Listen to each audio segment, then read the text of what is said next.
This Martin Luther King Day comes at a pivotal time for our nation, one of unprecedented challenge and also unprecedented hope.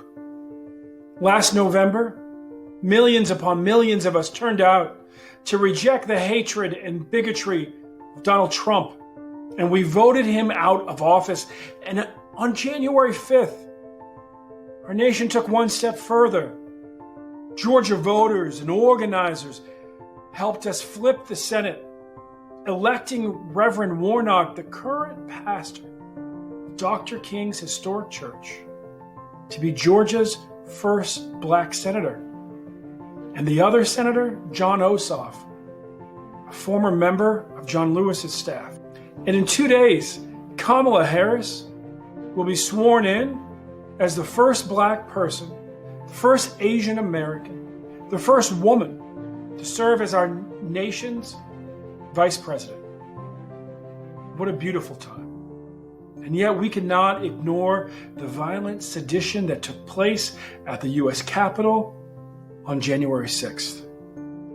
That day, we all watched in horror as a riotous, seditious mob stormed the U.S. Capitol, incited to insurrection by the President of the United States, Donald Trump, and the forces of the far right who have helped spread the lies about this election, the bigotry, the racism, and the calls for violence. Trump has blood on his hands for inciting the riot, and the members of Congress and the far right who helped him, fueled by the forces of white supremacy, abetted his morally repugnant attempts to cling to power and overthrow the results of our democratic election, tear asunder our Constitution. We cannot and must not let this stand. We know, as Dr. King told us, that the arc of the moral universe is long, but it bends towards justice. And we shall overcome. And yes, it will take work. It will take all of us working together to beat back the violence of white supremacy and hate, hold the individuals responsible for this violent act accountable, and begin to heal our nation. We know what needs to be done.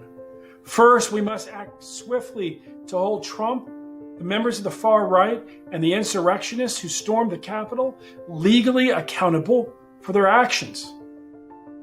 We can do that by continuing to push for the impeachment of Donald Trump, to push for the resignations of members of Congress who enabled this act of terror, to push for the prosecution and conviction of people who committed sedition,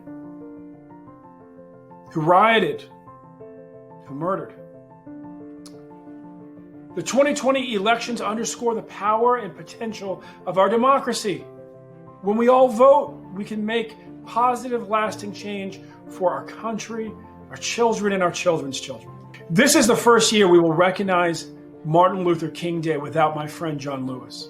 But we can honor his memory and the legacy of Dr. King by strengthening our democracy, restoring voting rights, pushing money out of politics, and making sure that every vote is counted, that everybody's vote counts, that we get rid of the racism and the discrimination and the voter suppression.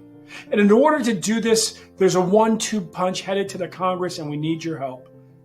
We must pass the John Lewis Voting Rights Restoration Act that will start with hearings to build the case. And while we're doing that, we must pass H.R. 1. It may not bear John's name, but it does contain the very voting rights protections that he was fighting for the last several Congresses, that he introduced again and again. And so please, join us in pushing to pass H.R. 1, to pass the John Lewis Voting Rights Act, and to ensure that we rebuild our democracy.